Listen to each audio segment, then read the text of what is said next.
ओम शांति। पवन तनय तुम एक आधारा,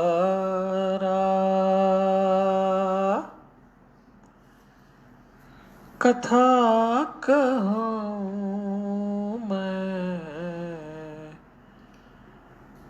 मति अनुसार।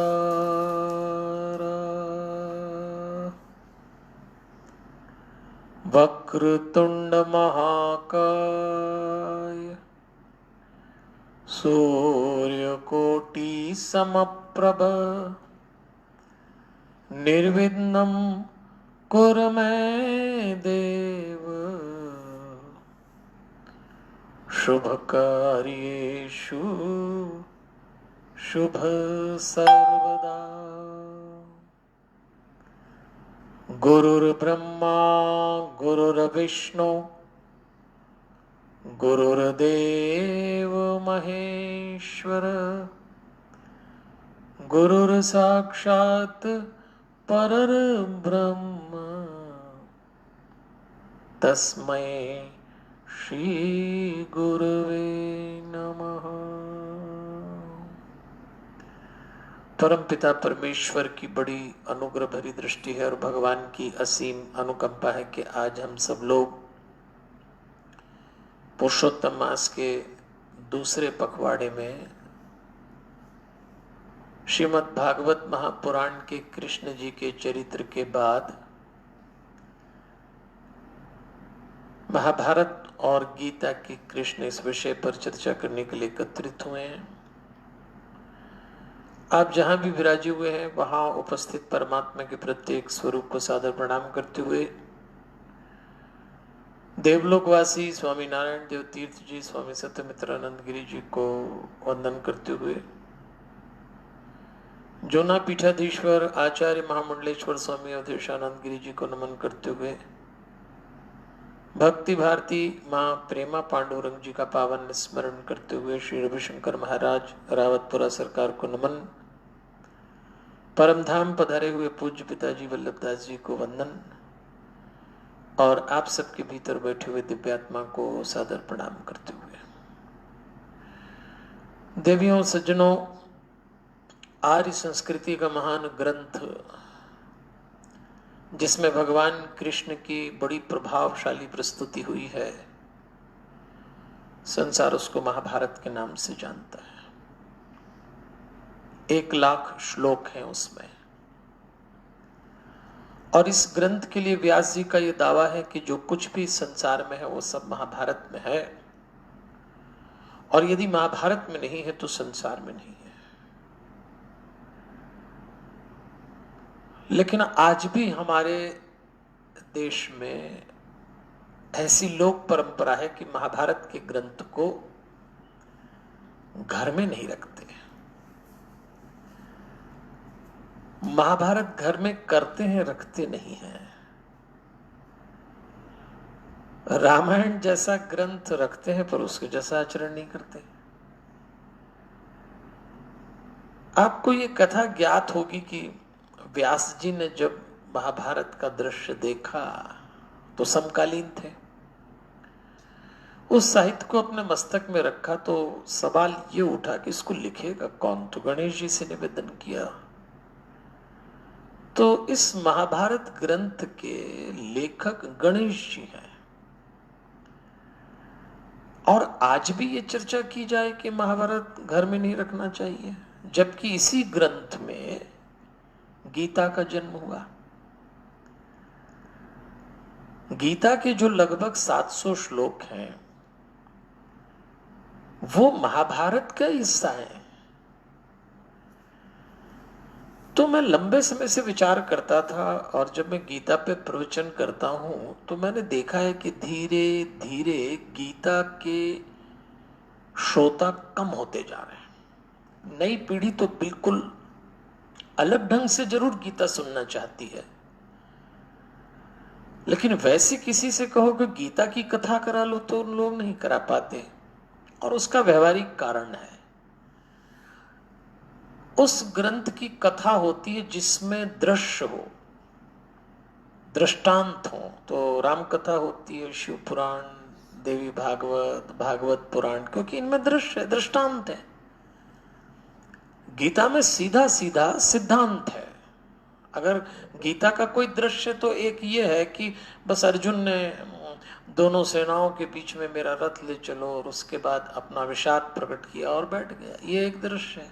और भगवान बोल दिए, और फिर भाषा संस्कृत, तो थोड़ी सी कठिन हो जाती गीता। लेकिन इन 700 श्लोक में जो भगवान ने दिया और 18 अध्याय अद्भुत है। तो मैंने विचार किया कि कैसे लोगों को गीता की कथा के प्रति आकर्षण आए। अब आप संयोग देखिए, गीता महाभारत युद्ध के पहले दिन कही गई, प्रकाशन 10वें दिन हुआ था। ये थोड़ा बारीक पेंच है, पर आप समझ लें, क्योंकि अपने को 9 दिन की यात्रा पे चलना है। जिस दिन 10वें दिन सेनापति भीष्म गिरे, उस दिन धृतराष्ट्र ने संजय से पूछा कि मुझे बताओ वो गिर कैसे गए, शुरू से सुनाओ। तो उसने 10वें दिन कहना आरंभ करी और पहले दिन का दृश्य दिखाया, फ्लैशबैक में चला गया वो। अब आप देखिए कि गीता और कठिन होती चली जाती है सामान्य व्यक्ति के लिए। तो अद्भुत ग्रंथ है। एक अंधे ने प्रश्न पूछा, जवाब दिया संजय ने, जिसको कोई लेना देना नहीं था, उसको वहां से शब्द उठा के यहां डालना थे।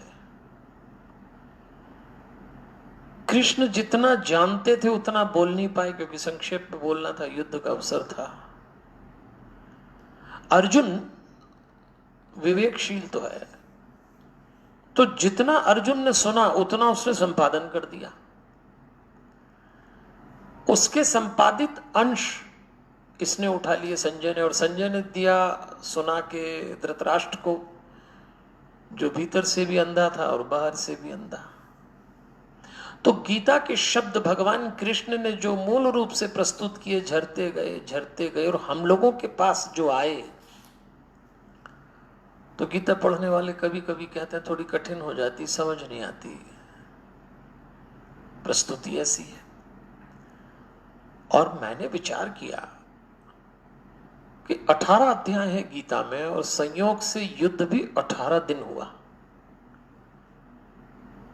और जिस सिद्धांत को जिस अध्याय में भगवान ने बोला,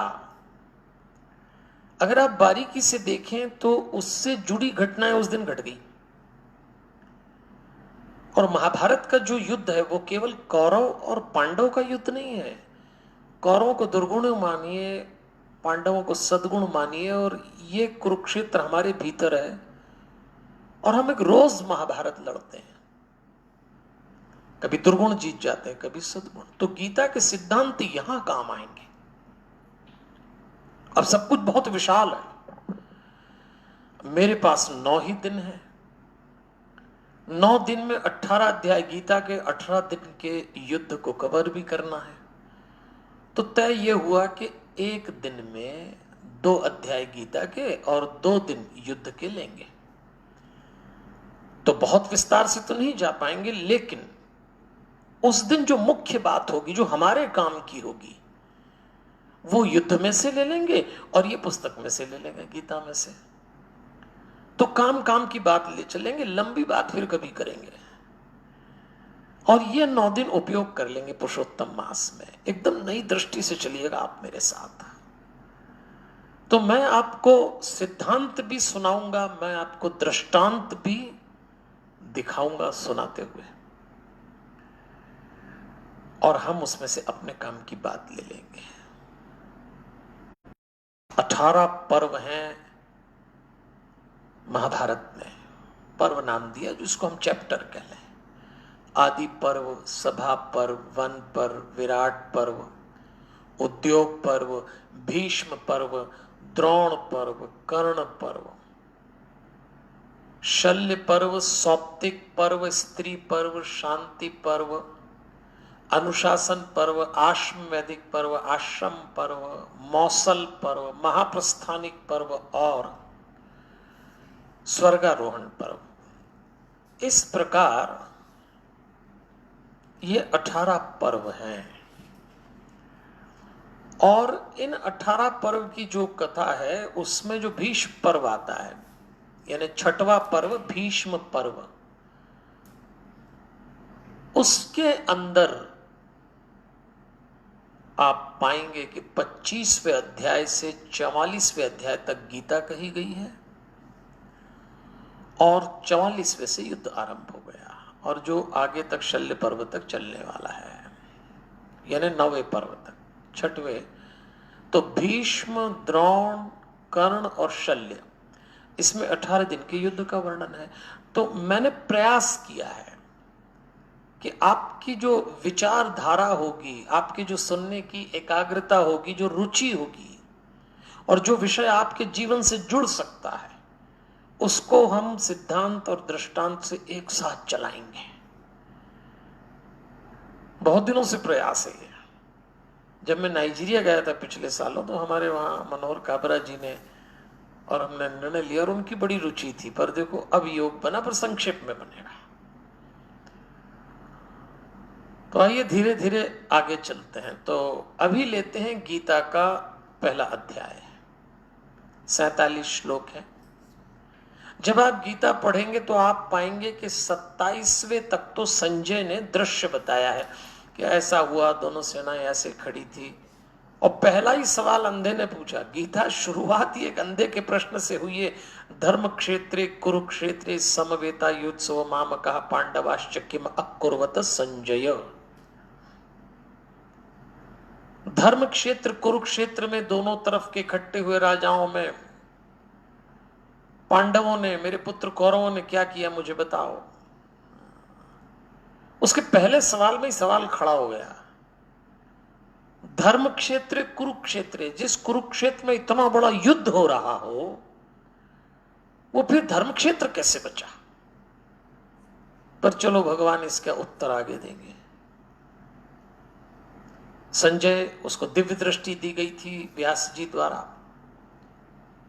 तो वो धृतराष्ट्र को दृश्य सुनाने के लिए तैयार था। और ये सवाल 10वें दिन पूछा गया था, ध्यान रखिएगा। महाभारत का जब युद्ध आरंभ हुआ तो 10 दिन तक सेनापति भीष्म थे, 5 दिन तक द्रोण, 2 दिन कर्ण, 1 दिन शल्य, ऐसे 18 दिन का युद्ध हुआ था।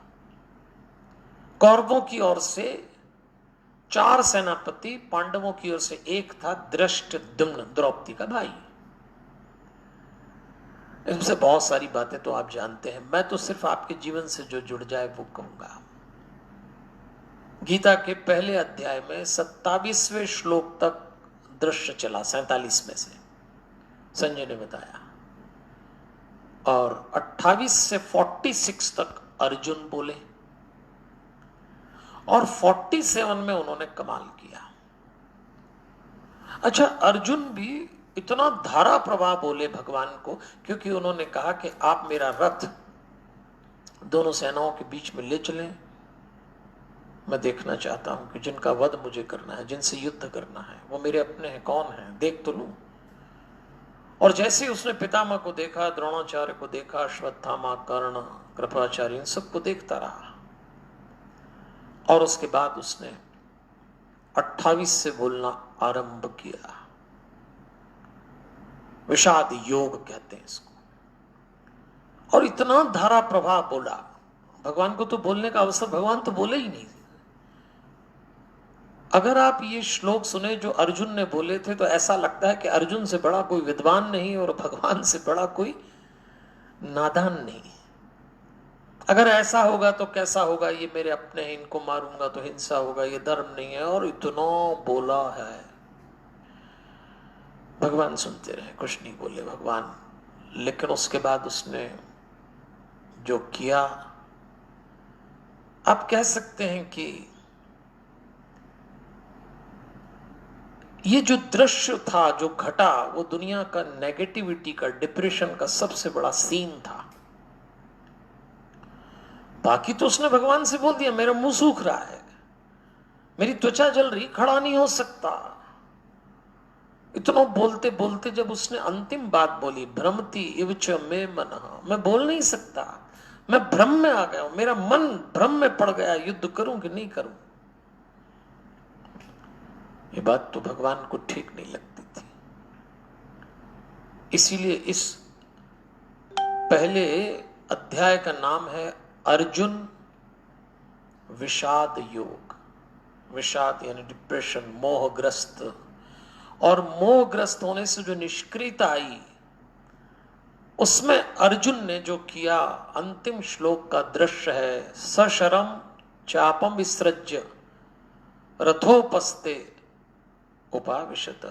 रथोपस्ते उपाविशत, धड़ाम से भगवान ने आवाज सुनी, क्या हुआ? तो देखा कि रथ के पिछले हिस्से में अर्जुन अपना गांडीव धनुष छोड़ के बैठ गया। मुझे लगता है कि दुनिया में इससे बड़ा नेगेटिविटी का कोई दृश्य नहीं बना होगा। 18 अक्षौहिणी सेना खड़ी हुई है, 11 कौरवों के पक्ष में, 7 पांडवों के पक्ष में। पांडव अर्जुन के भरोसे युद्ध करने को तैयार।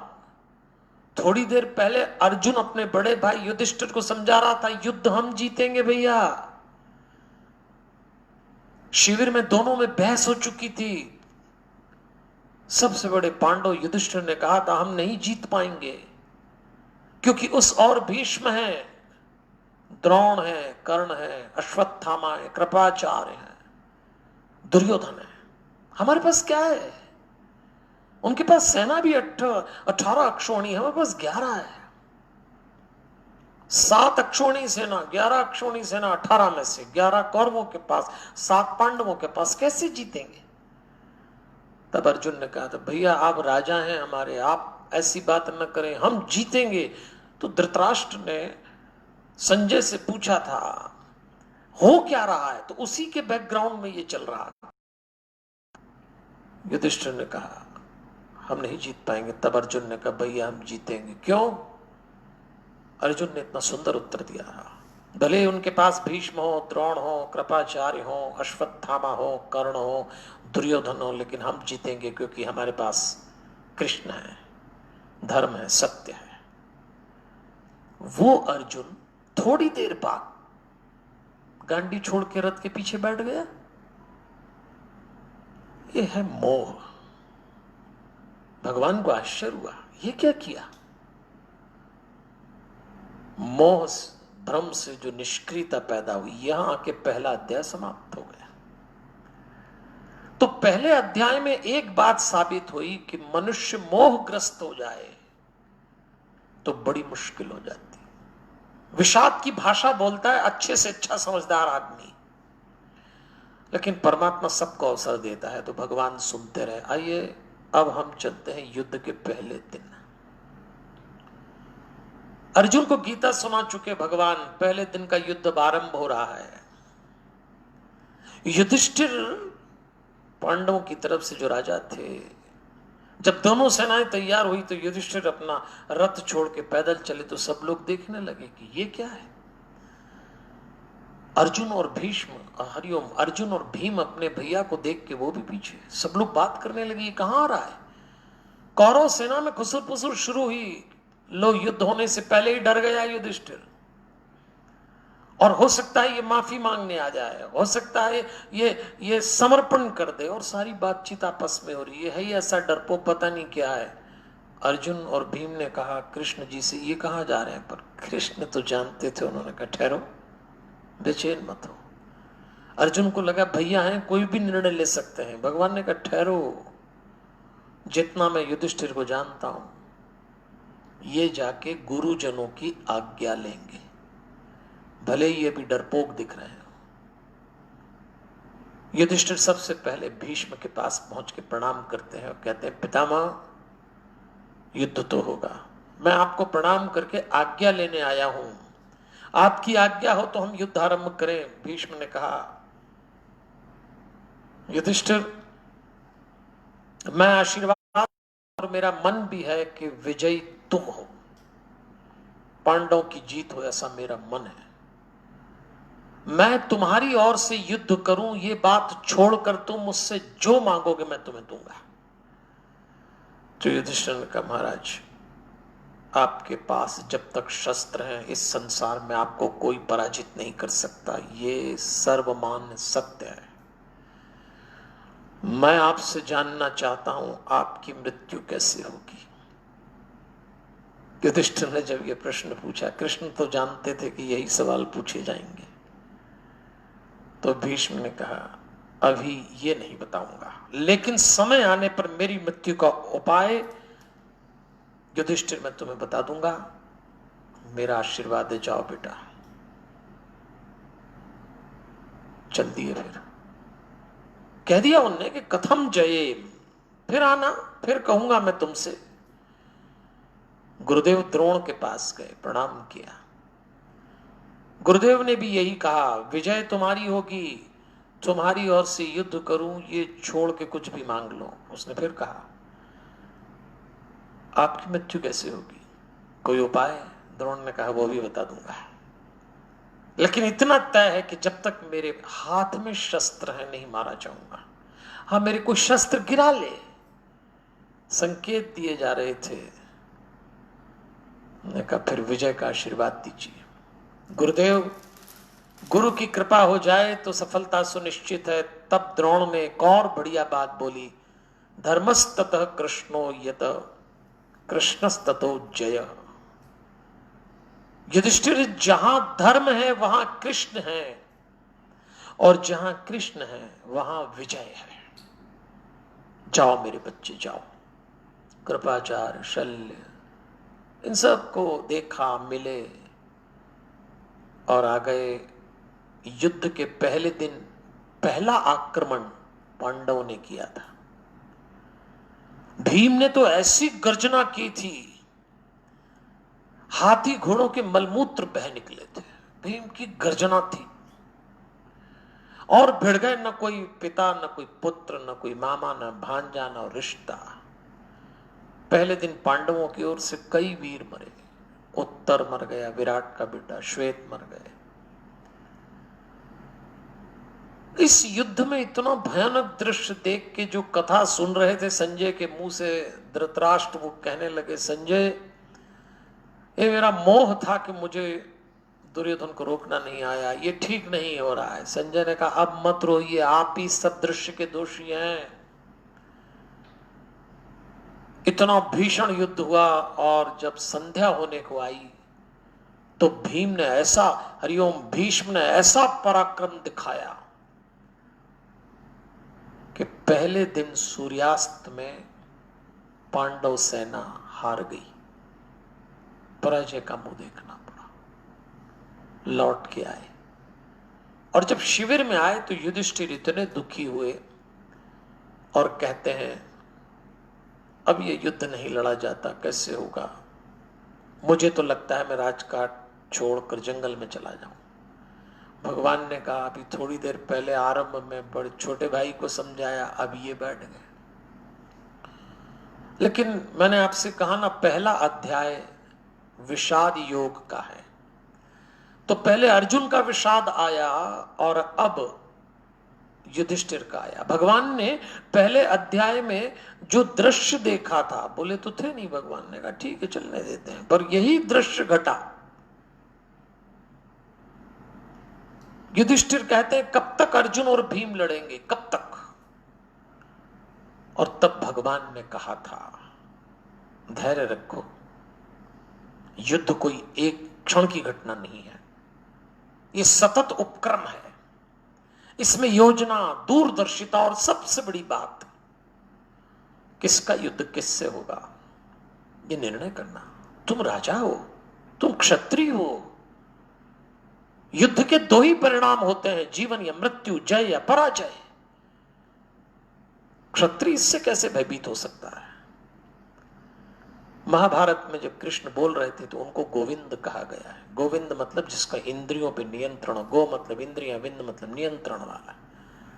यहां भगवान को गोविंद करके कहा, यह जो युद्ध दुर्गुणों और सद्गुणों के बीच हो रहा है, इसमें यदि आपने अपनी इंद्रियों पे नियंत्रण नहीं पाया तो ये इंद्रियां आपको डिप्रेशन में, कंफ्यूजन में पटक देंगी। चलिए सीधे चलते हैं गीता के दूसरे अध्याय में। हमको एक दिन में 2 अध्याय लेना है, और दूसरे अध्याय को कहते हैं सांख्य योग का अध्याय। सांख्य का मतलब ज्ञान, नॉलेज। अब जब ये अध्याय आरंभ हुआ तो भगवान ने पहला संवाद बोला। प्रश्न पर प्रति प्रश्न हुआ है, और भगवान ने अर्जुन से ही पूछ लिया, कुतः त्वा कश्मलम, अर्जुन तू क्यों मोह को प्राप्त हुआ। और बातचीत आरंभ, अर्जुन को समझ में आ गया कि कुछ न कुछ गड़बड़ मुझसे हो रही है। तो अर्जुन ने भगवान से कहा, मैं बहुत परेशान हूं, मुझे समझ में आना बंद हो गया है। अभी कई लोगों के साथ ऐसी स्थिति हो जाती है जीवन में, और अभी इस दौर में तो बहुत हुई। 6 महीने के काल में कई लोग ये कहते मिलेंगे, समझ नहीं आ रहा क्या करें। तब अर्जुन ने एक अकल का काम किया, भगवान को देख के कहा, अहम ते शिष्यत्वाम प्रपन्नम माम शाधि, मैं आपका शिष्यत्व स्वीकार कर रहा हूं, गुरु भाव से मेरा ये भ्रम दूर कर दें। बड़ी गहरी बात यहां आई है। जीवन में जब बहुत बड़ा कंफ्यूजन आ जाए, भ्रम आ जाए, निराशा आ जाए, क्या करें क्या नहीं करें, इस साल खड़ा हो जाए, तो सबसे पहले काम करना किसी गुरु की शरण लेना। शिष्यत्व यदि आपके भीतर नहीं उतरा, आप पागल हो जाओगे। कोई तो चाहिए, नहीं तो कंफ्यूजन। और पढ़े लिखे लोगों के साथ तो ये दिक्कत हो जाती है, इतने विचारों का आक्रमण होता है, ये सही वो सही, हम जो कर रहे हैं सही, वो जो कर रहे हैं गलत, और उलझ जाता है। भगवान समझाना आरंभ करते हैं, भगवान उसको थोड़ा कर्म योग के बारे में बता रहे होते हैं, अर्जुन सुन रहा होता है, और अचानक भगवान को बोलता देखकर वो रोक देता है और एक प्रश्न उछाल देता है अचानक। लेकिन भगवान वो प्रश्न सुन के खुश हो जाते हैं कि अर्जुन ने क्या सवाल उठाया है, और अर्जुन गीता का एक मौलिक पात्र लेके आ जाता है। 54वें श्लोक में अचानक अर्जुन ने भगवान की धारा को, जो बोल रहे थे, उसको रोका और एक सवाल उछाल दिया, स्थित प्रज्ञस्य का भाषा समाधिस्तस्य केशव स्थित किम प्रभाषित किम आसीत ब्रजेत किम। अर्थ सुनिए, भगवान स्थित प्रज्ञ के बारे में मैं आपसे जानना चाहता हूं, वो कैसे बोलता है, कैसे बैठता है, कैसे चलता है। स्थित प्रज्ञ, अंग्रेजी में इसको कहेंगे स्टेबल माइंड।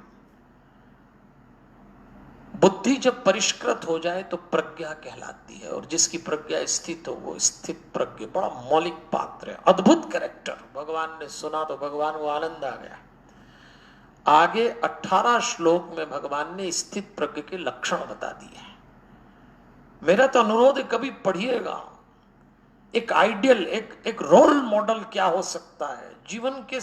मैं तो समझता हूं, ऐसा लगता है जैसे गीता के 700 श्लोक और ये 18 श्लोक, बड़ी रिदम, बहुत ही बढ़िया सीक्वेंस में भगवान उत्तर देना आरंभ करते हैं। और देते देते भगवान ये भी बोल देते हैं 66वें श्लोक में, न अस्ति बुद्धि अयुक्तस्य न च युक्तस्य भावना न च अभावित शांति अशांतस्य कुतः सुखम। ये सारा युद्ध क्यों हो रहा है? सुख के लिए। लेकिन याद रखना, अशांतस्य कुतः सुखम, जो अशांत है उसको सुख नहीं मिल सकता।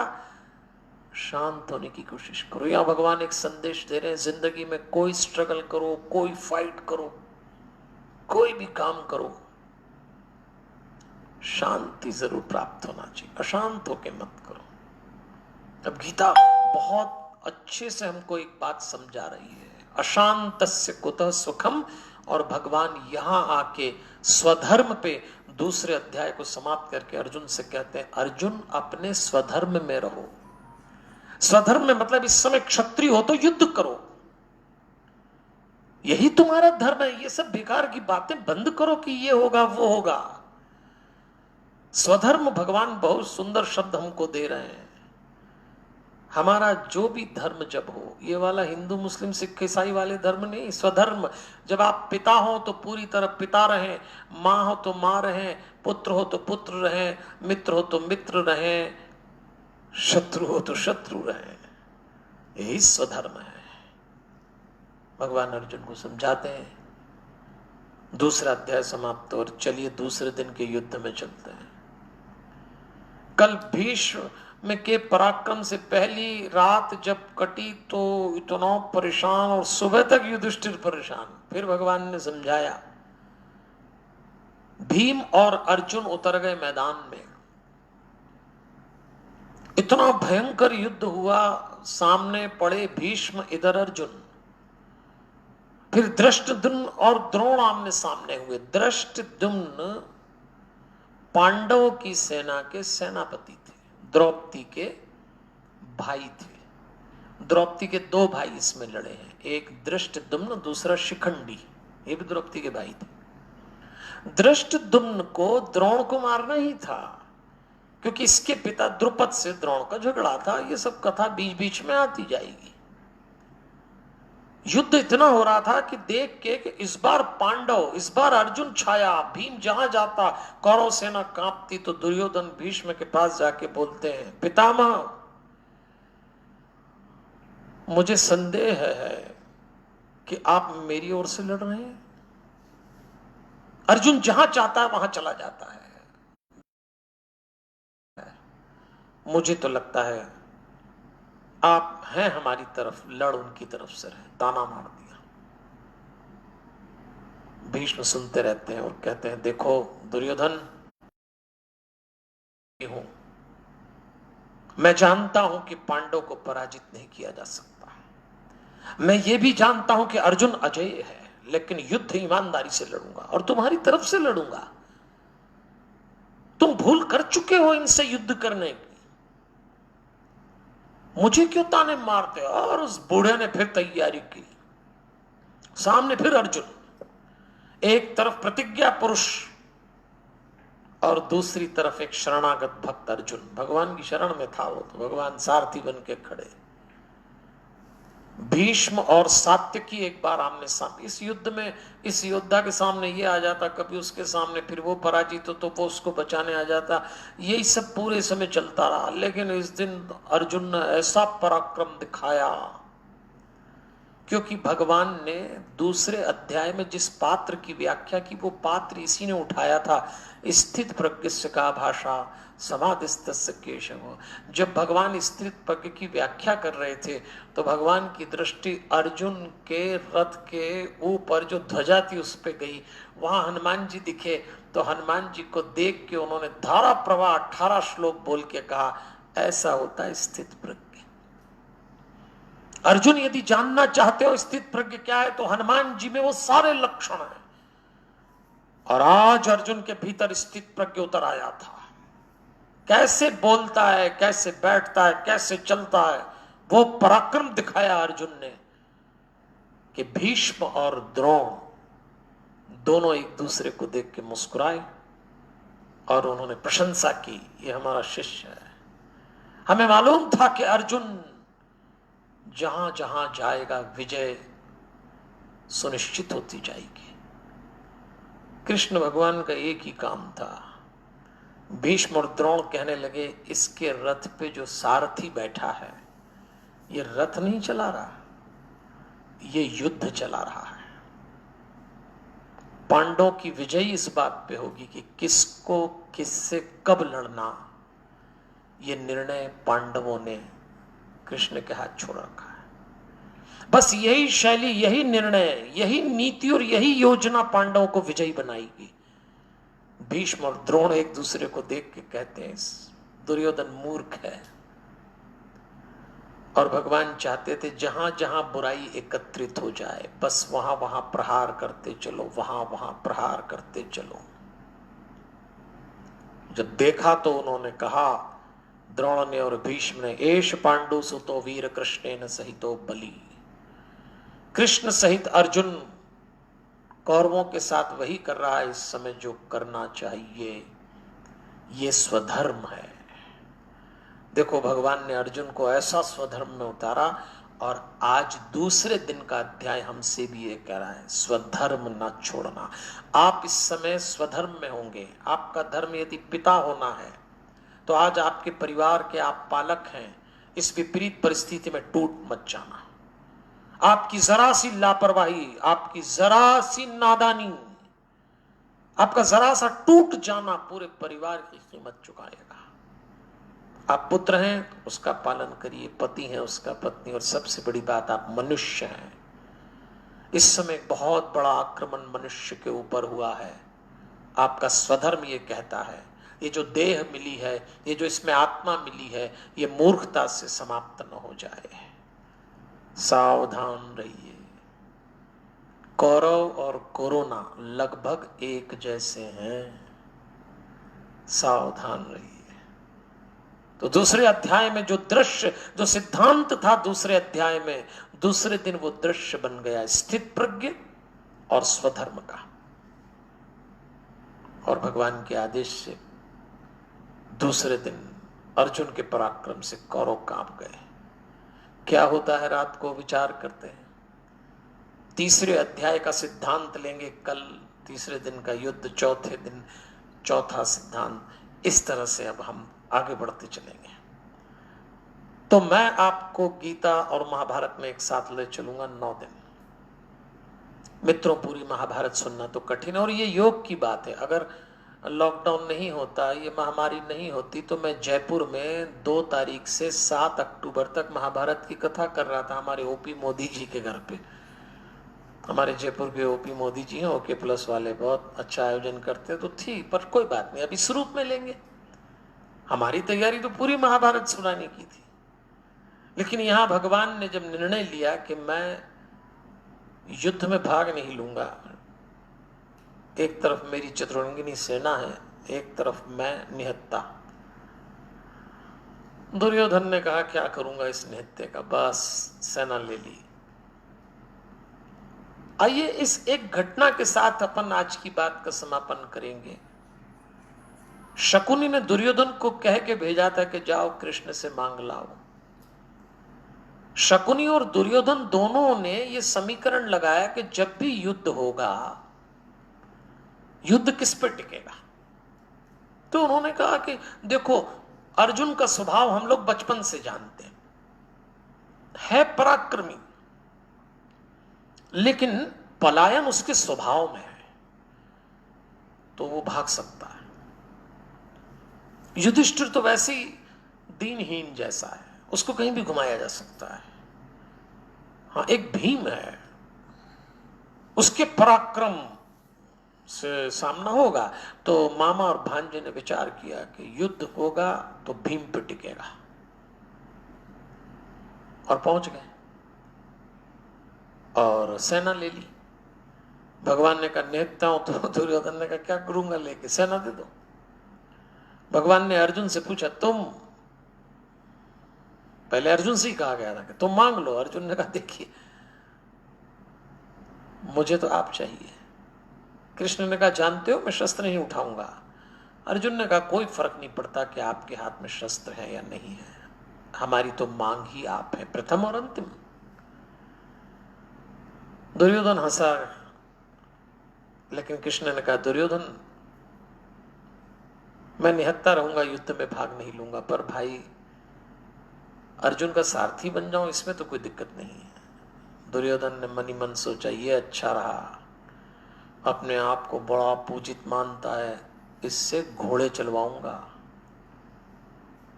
अब देखिए आप, कमाल होता है, मनुष्य कुछ सोचता है, ऊपर वाला कुछ रचता है।